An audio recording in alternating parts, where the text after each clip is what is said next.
Hello, everyone. I'm Royal with Pleris and Pleris Forensics.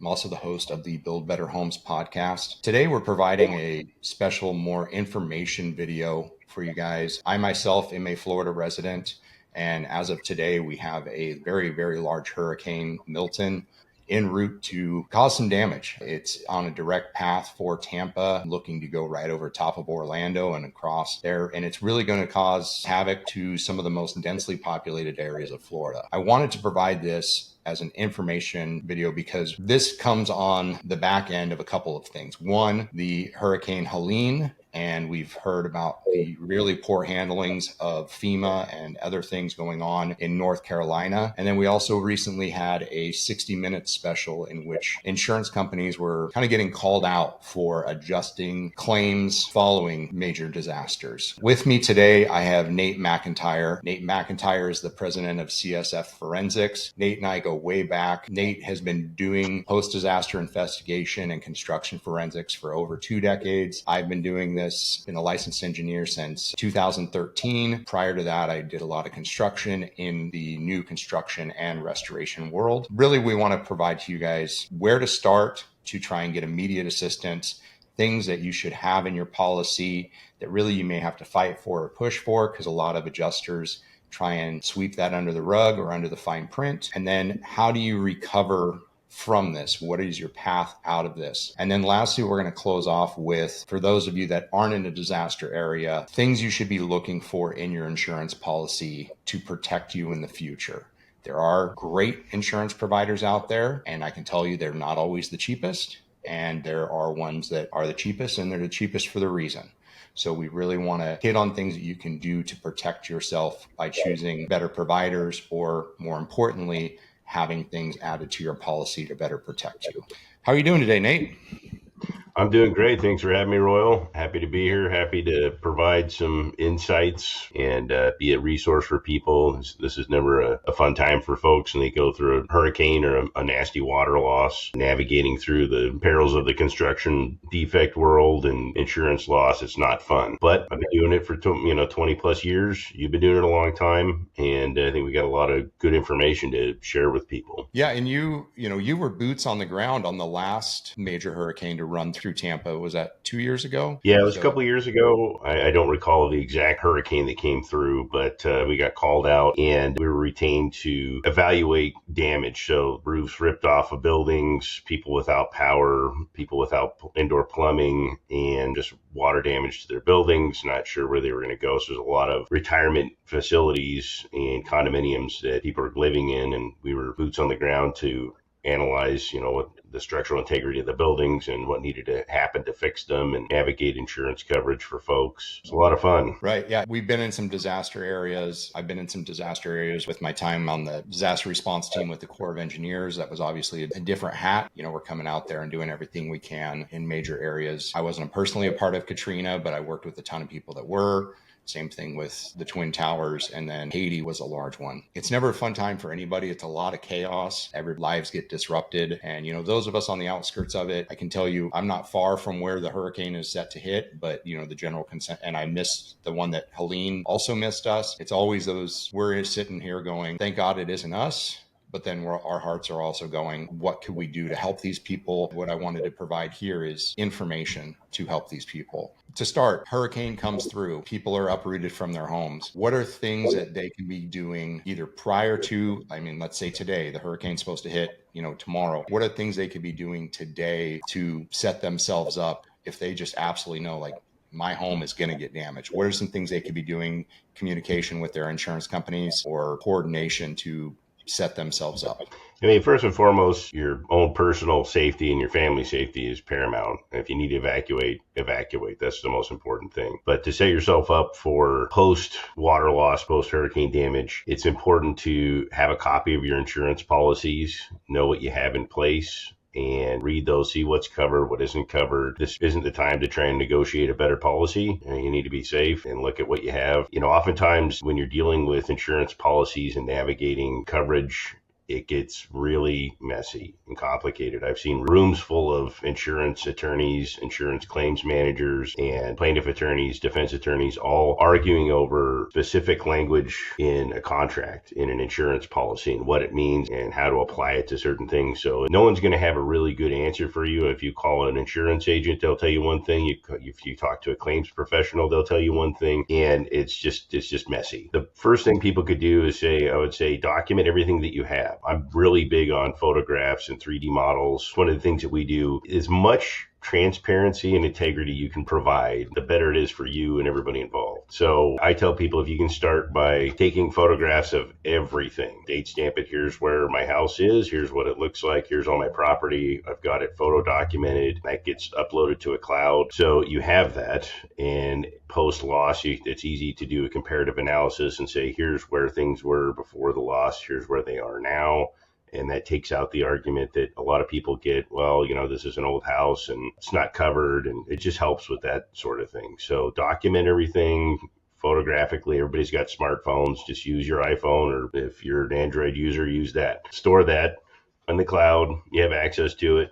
Know who your insurance person is, who's your claims professional. Typically, if you've got, a typical homeowner's policy, it's just going to say, call this number if you've got a claim. Be patient.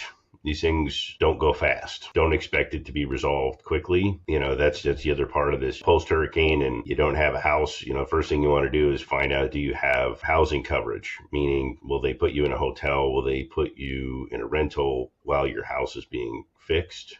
So those are things, to Royal's point originally, know your policy, know what's in it, what you've paid into it, what are your premiums, what's covered, what isn't. I keep saying that because it's really important. There's a lot of arguments that happen post-loss, post-water loss, where people will say, for example, well, I've got this $300,000 insurance policy. Then they get a copy of it and you go, well, it doesn't really cover putting you in a temporary housing. It doesn't cover this specific kind of loss. And then you get into the realm of construction defect. So sometimes post-water loss, insurance carriers will say, well, this is a construction defect and that's not covered in your policy. You need to go sue a builder for that. And a lot of people can't do that.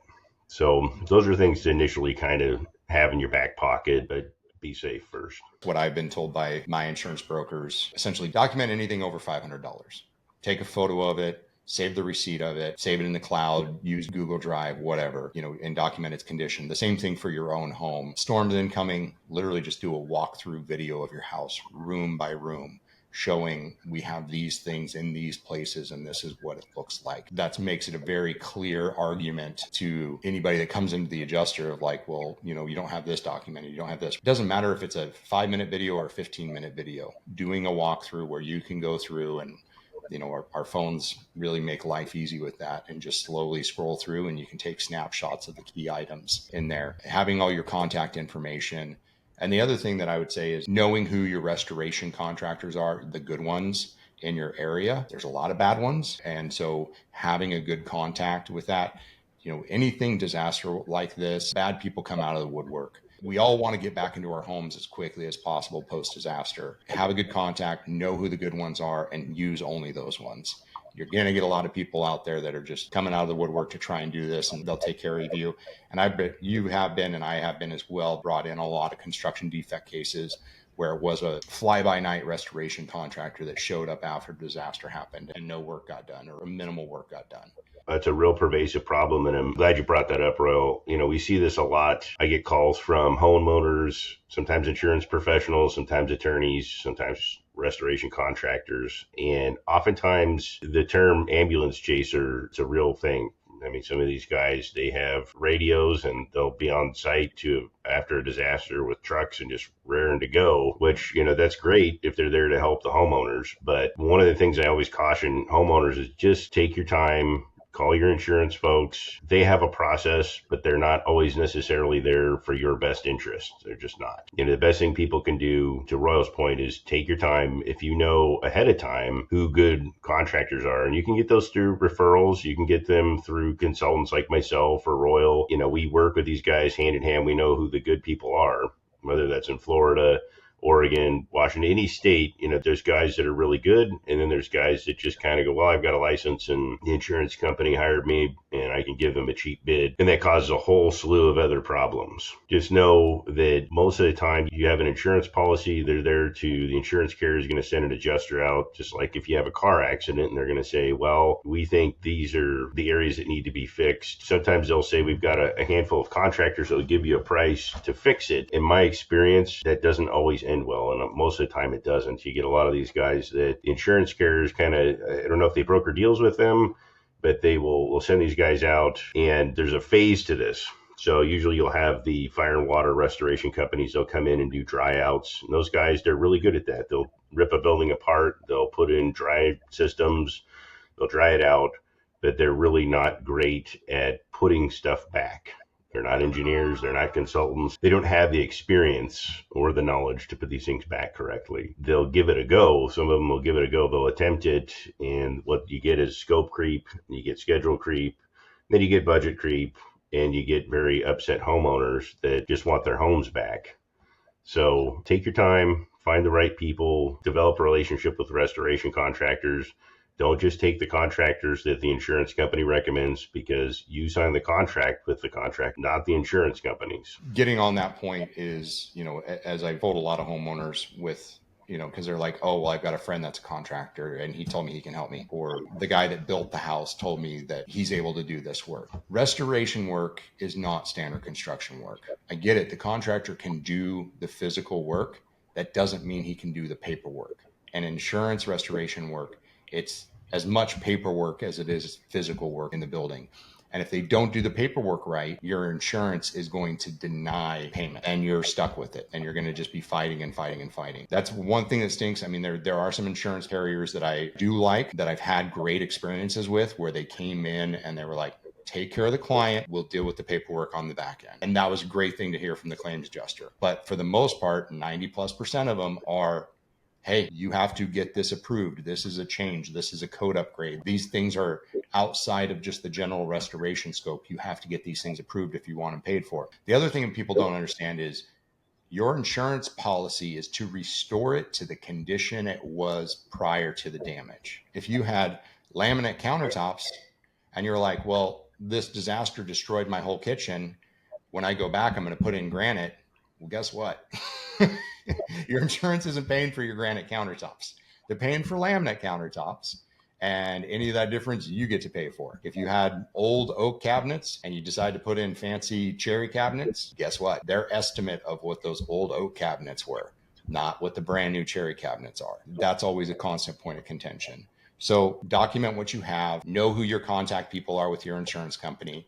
Be patient with your insurance company. You need to start with a claim to start, no matter what. That has to start. Just understand your insurance carrier, those people are going to have tens of thousands of people calling them to start a claim. Your claim process is not a first come, first serve. So we can talk about how we can try and accelerate that once the claim has been filed. But getting that claim established is something you need to do right away. And that, unfortunately, it's going to be a lot of sitting on the phone, waiting on hold, those kinds of things, especially post such a significant disaster. Once you're through that process, the demo dry-in contractor, don't let your demo dry-in contractor be your restoration contractor. It's two very different hats. They're good about getting the goods pulled out of the home, the goods put in storage, doing the flood cutting, getting things dried out. The most difficult projects I've been a part of are when the person that does the demo and dry out also tries to do the rebuild, because they were like, hey, we're right here. We can just jump in and do this. They're using the lowest budget dollar subcontractors they can get, and you're going to be behind schedule, scope creep, and over budget. Get the good, reputable restoration contractors. It may take more time to get them in there, which I understand is its own frustration. It's way less frustrating than the other way. Let's talk about, once the claim has been filed, what rights and what abilities the homeowner or building owner has in bringing in somebody to start the investigation and the assessment process. Because this is a way that they can take it beyond themselves to actually kind of accelerate the process. They certainly can. And that's one of the things that you and myself, we get retained to do just that. Oftentimes, the insurance companies want complete control of it. typically. And so at times I'll get hired by insurance people, my claims people, but oftentimes they kind of have a vendor list, and they'll say, these are our approved vendors. We know what we're going to get from them. They have that working relationship, and the vendors know this is how they want the materials disseminated. And so, I mean, anecdotally, I'll give you an example of last year. I worked on a large water loss case in Washington. It was a hotel. The sprinkler system burst and flooded the entire building. And the building owners, they called their insurance. The insurance carrier, they were really proactive. They're going to, okay, hey, we're going to take care of you. We need to send a water mitigation company out there, the water restoration guys, and we're going to send a pack out crew. So they called the restoration company. The restoration company said, yeah, we've got these guys that are pack out people, and then we've got these guys that'll do the dry out. Now, the homeowners, the building owners, had to sign a contract with each one of these entities. And so the insurance carrier, they're not contracting to them, the building owners were. And so by the time they called me, I got up there, it already ripped the building apart and they were drying it out. You know, there's a process to these things. Companies come in, they need to take photographs, they need to take moisture measurements, they need to understand where the water's coming from, what's damaged, what isn't damaged, what kind of water is it, does the water have hazardous material in it. Those are all things that kind of come into play into what materials get pulled out, what materials get saved, and you have to document it properly. In this instance, by the time I got there, they'd already gutted the building, and I started asking the water mitigation company, why did you take this out? Why did you take this out? And he didn't really have a good answer for me. He just kind of said, well, you know, we think it's wet, and so we started taking it out. The insurance carrier was telling the building owners, don't worry about it, we're going to pay for it. It's covered. You got really good insurance coverage here. You got a good policy. It's going to be covered. However, I know if you don't document things properly and clearly show why you did something, they're going to question every little bit of it. It's not just an open checkbook. The restoration contractor, I was trying to explain to the owners, if you signed a contract with them, you've kind of given them an open checkbook. You didn't read the contract. It's not specific about what their hourly rates are, what their labor rates are, who's going to be here, what their equipment rates are. So you've now left it open for these guys to just kind of willy-nilly tell you at the end of it what they're going to charge you. They ended up getting a bill for $350,000 on a building that should not have cost that much, to just take drywall out and flooring. And so naturally the insurance carrier said, well, we're not paying that. That's way too much. That's not covered. We'll pay half of it. You're going to have to pay the other half to these guys. And so those are the sorts of pitfalls that I try to make building owners aware of and homeowners, that, hey, before you just let somebody into your building and start ripping and tearing, you need to clearly show you what they're doing and how much it's going to cost you, because you're going to get in an argument with the insurance carrier later if it's not done right. It's not just doing the work, it's doing the paperwork, right? So anybody can come in and tear those things out and dry them out. It's the documentation side of it. And you hit on a good point. The homeowner is who essentially takes over doing the contracting. It's not the insurance company. And the homeowner can also retain somebody like yourself or some other independent adjuster or some other inspector to come in and be an advocate for them. Now, there's a public adjuster situation. Public adjusters can be helpful. They can also be difficult in some cases. But if you really are in a fighting situation, getting a public adjuster is one route you can go. Now, there is another route of an independent adjuster, which can be hired either by the insurance company or by the homeowner, or there's the situation of us where we're inspectors or engineers and we are coming out and we're assessing things. And then almost everybody uses the same estimating software called Xactimate. Once you're into Xactimate and you've got the pricing for that region that you're in, it's just a matter of punching in square footages, linear footages, and so on and so forth. But determining what of those square footages, linear footages, et cetera, was actually damaged and needs to be fully redone is where we get in those arguments. And again, that's where bringing in an independent inspector to do that measuring, to do that documentation, if anything, just as a checks and balances to what the insurance company is going to give you, is extremely helpful. So that is one way, A, the homeowner can kind of accelerate their process, and B, protect themselves throughout the process. Or as we saw in the 60 Minutes, I don't even know what you call 60 Minutes anymore. The 60 Minutes story, it was a situation of the insurance company sent out an inspector estimator. That inspector estimator provided a full report and estimate and pricing. that he did not share with the homeowners. It went straight to the Yeah. insurance company because that's who hired him. And then somebody at the insurance company went in and modified it to a much lower amount and then sent that to the homeowners.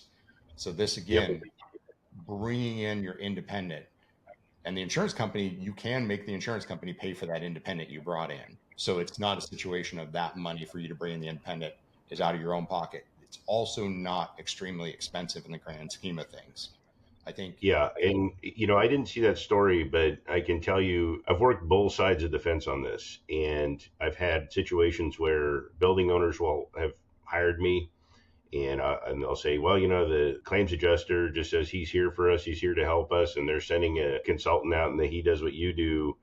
And I said, well, that's fantastic. It's what we want to do is provide transparency, clarity, and integrity. That's the whole point of all of this. So everybody's on the same page.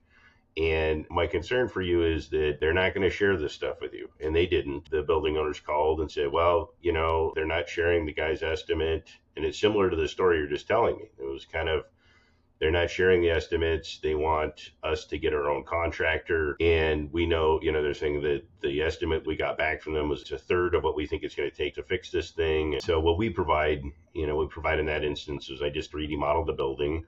I put all the documents inside the model so everybody has access to repair scope. So you need to have a scope. Everybody's bidding something that's apples to apples. And then you need to have, here's an estimate. Here's the materials that are going to go back. And in this instance, the consultant that was retained by the insurance company just flat refused to share his estimates. He was being very cagey about it. Unfortunately, these things happen. What we can do is for homeowners always just encourage that if you feel like you're not getting transparency, if you feel like you're not dealing with somebody of integrity, and you can usually tell because you get a lot of double speak, or they're just kind of just being dishonest, and it happens, unfortunately. And so be patient. As Royal stated earlier, you got to be patient with this process. They're very busy. They're getting hounded by thousands of people. They have a lot on their plate, and these things can get very complicated. So be patient, but also be vigilant. It's your home, it's your livelihood, it's something that we pay into these things, and we want them fixed correctly. We pay insurance premiums for a reason. Just take your time to step through it, as Royal and I are going to give you a good way to do that here. right.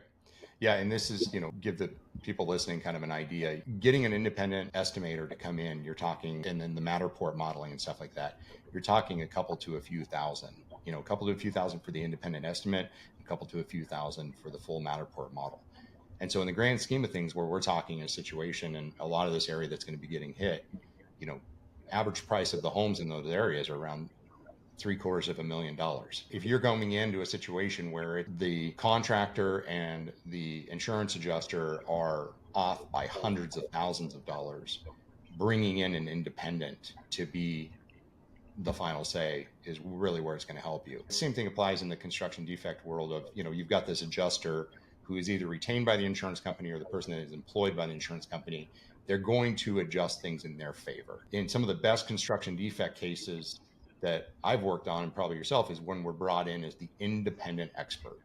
Both sides come to us and say, we want you to give us your 100% pure professional opinion of what is going on here.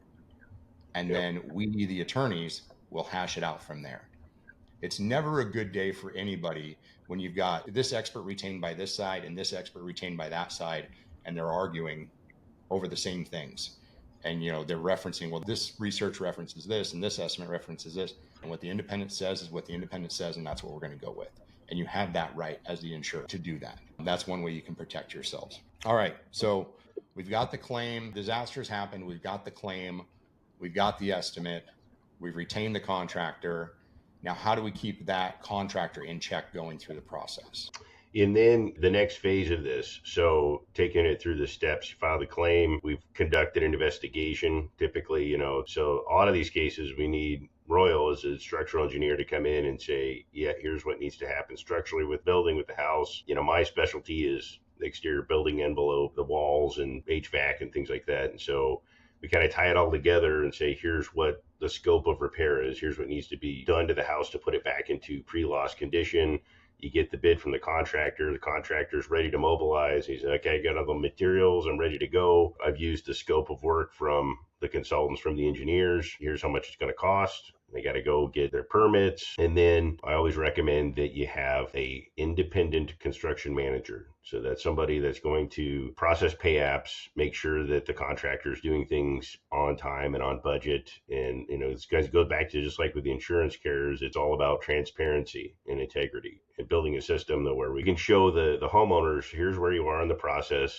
Here's a contractor, here's his subcontractors, here's all of his insurance policies, here's all the materials that he's putting on the building, when he's planning on doing it, how much it's going to cost, and he wants to get paid. The contractor wants to get paid at a timely basis. Typically, they're going to say, well, okay, we got to install a new roof. We've got dried it in. We put new sheathing on. We want to get paid for that.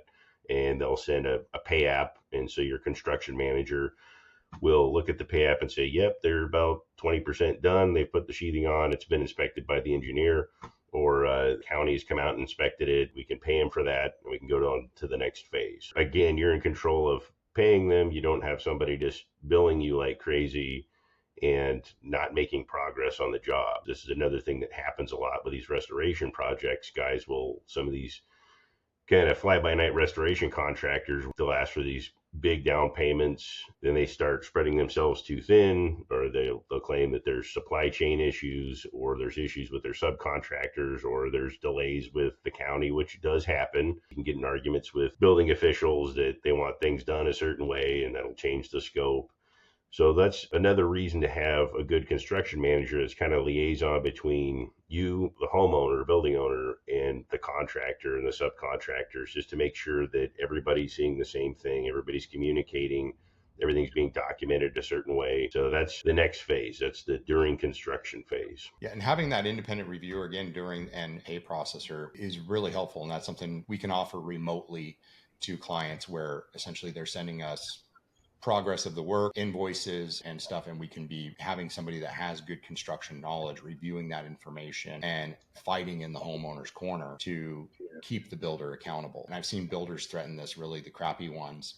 Well, if you don't pay this, I'm off the job. If you don't do this, I'm off the job. If this, I'm going to stop. There are laws and things in place to protect you for those things. And there's no decent builder that isn't going to come to the table and try and make things work for you. If they're saying those kinds of words to you, they're a fly by night. They're not looking out for your best interest.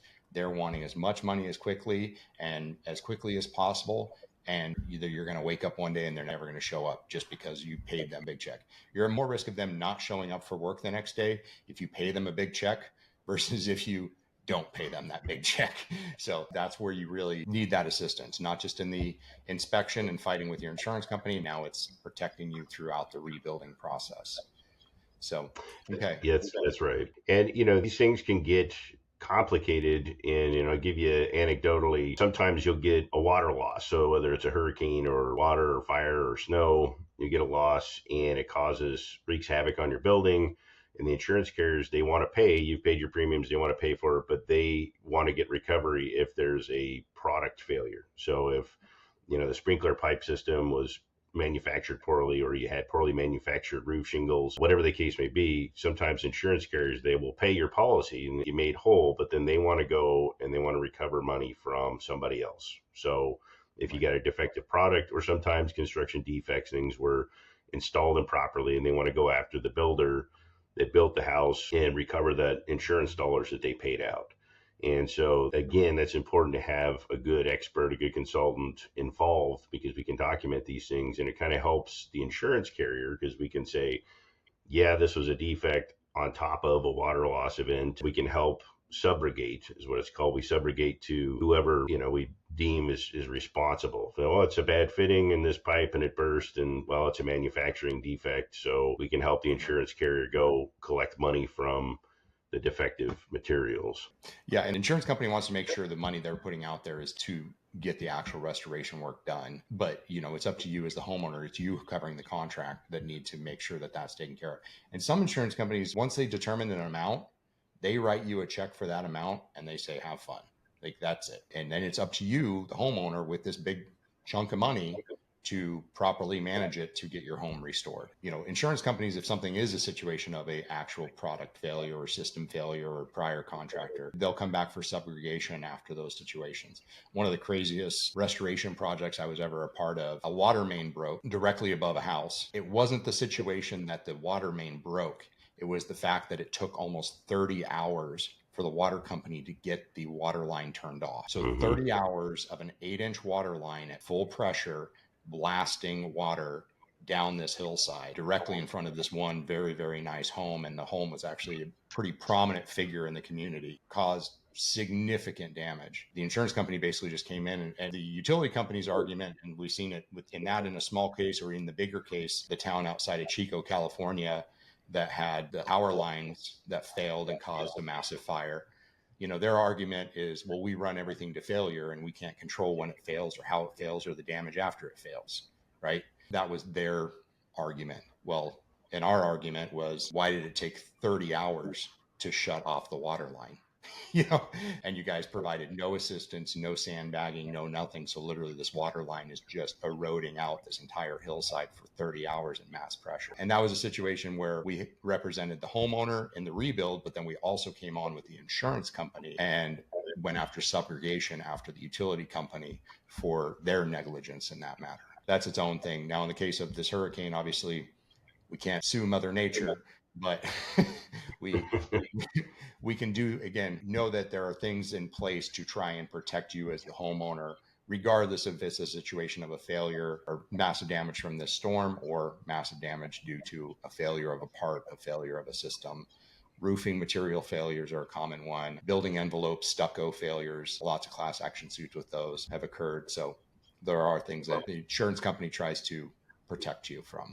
Manage the builder. We get through the rebuild. We're back in our home. Everything's back to normal. Hopefully that was very helpful for you guys as information throughout the process, and knowing that there are people, independent inspectors, independent adjusters, and independent pay reps or construction managers that can really help you do this. A, fight for you with the insurance companies, and B, keep the contractors in check during the process.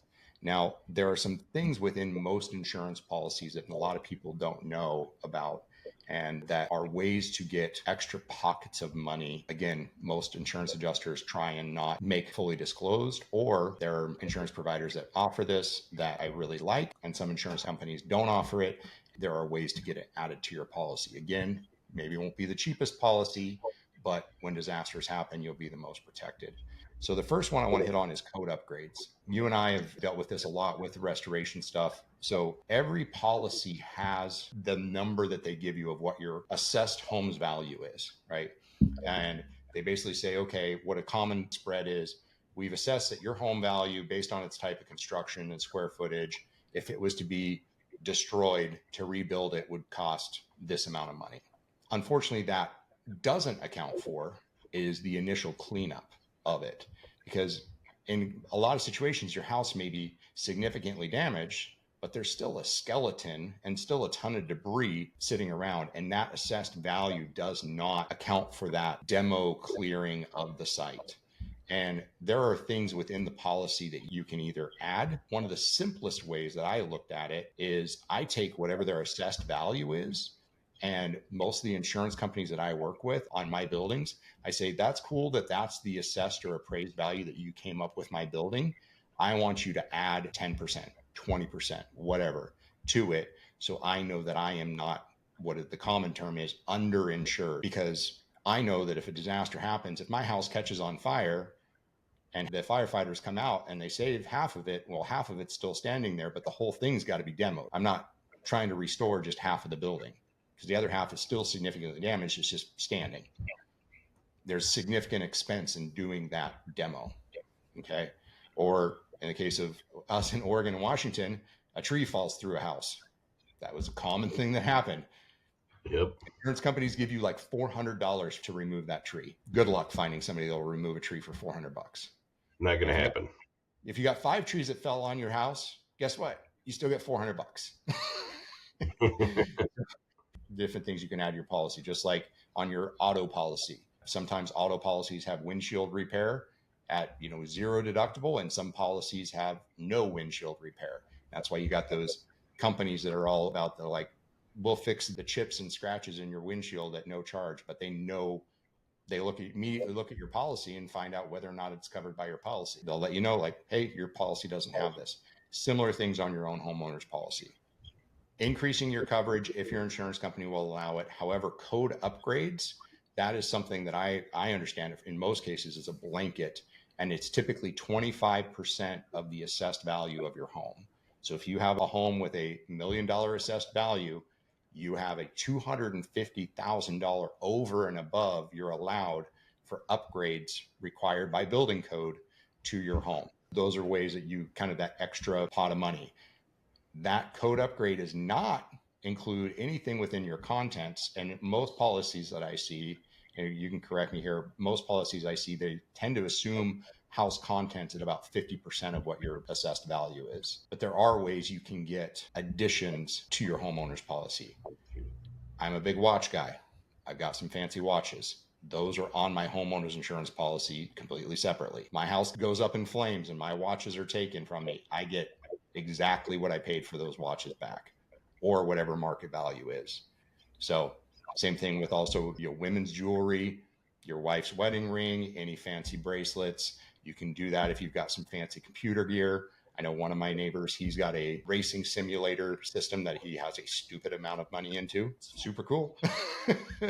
But if he doesn't have that separated and documented on his policy, they're going to look at his contents and he's go, well, I've got a $50,000 racing simulator. They're going to go, well, we don't care.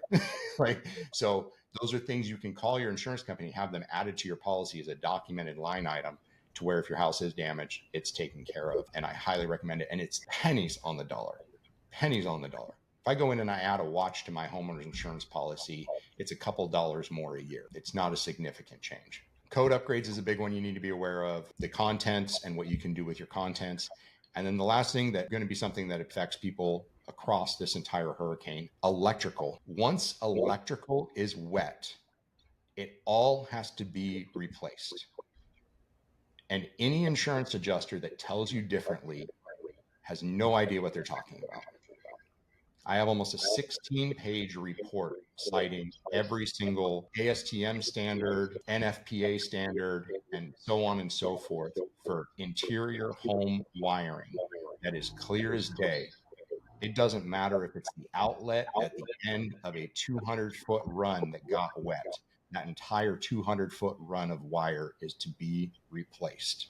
It is no longer safe for use. It's very extensive. Electricians love it. They're making money off the rewiring of the house. But to protect you in the future, that is something that is fully required. Your electrical panel gets wet, fully replaced. The wiring gets wet, even if it's connections in your electrical panel, fully replaced. Was looking at a home that was on the water, and the thing had one main panel and 3 sub panels, all on the ground floor, which was under the flood line. Immediately checked on the insurance when I was trying to get insurance quotes. I was like, under the flood line, all my electrical panels. That's included in the policy. And we went through it, and it was something that, couldn't give me a solid black and white answer, but based on the verbiage, essentially it was only finished spaces is what was not covered below the flood line. The electrical, because the electrical was commonly put on the ground floor, if that was to get damaged, that was to get wet, the electrical was covered as part of the restoration process. So that's something to be very aware of. Electrical is not something that can be reused if it gets wet. Yeah, that's a good point. And for buildings that have elevators, I've had a few water loss cases where, similar, there's NEMA standards on top of ASTM and codes. There's a lot of things written on this. I've had a lot of cases where the adjusters or the consultants have said, well, we just load tested and, we'll reuse it. Kind of like to go, well, what's the industry standard? It says that if it gets wet, it needs to be replaced. And so for elevators, they'll have control panels. And I had a case where the roof leaked onto these control panels. And one guy was saying, no, you can just, clean it up and reuse it. Yeah, and the elevator company said, absolutely not. If this thing gets wet at all these components need to be replaced. Now, it's good for them, but, nobody wants to be stuck in an elevator. So I would prefer to be cautious with that. One other thing to really think about, and this comes up a lot. I tell people that, before you decide to be your own advocate on these things, because when you're dealing with policy language, and Royals touched on some of these things and how we interpret them, how the insurance adjusters interpret them, how the claims people in general will interpret them, it gets very confusing. And so I tend to tell people, if you got a claim that is high dollar and you want to make sure that it gets done correctly, consult with an insurance attorney. They have coverage attorneys that's all they do is on both sides. So they have insurance coverage attorneys that work for insurance carriers. They have them that work independently for building owners, and they'll go through your policy and they can tell you what is or what isn't covered. And if you think you got a claim and it's a good size one, it's definitely worth your while to talk to a good coverage attorney. Absolutely. Absolutely. Just some tidbits of things that you guys can have in your back pocket there. We'll do a whole nother episode strictly on insurance carriers, insurance policies, and things to look for in those. I'll try and get an insurance attorney on here to provide some insight on things and verbiage you should look at for your policy verbiage on your own homeowner's policy, or if you're an investor, your commercial buildings, and how to best protect yourself. You're balancing the cost of your premium with the value of your coverage. Hey, Nate, I really appreciate your time. I really hope whoever watched this was helpful. For those of you guys in the path of Milton, just know we are thinking of you, and be safe.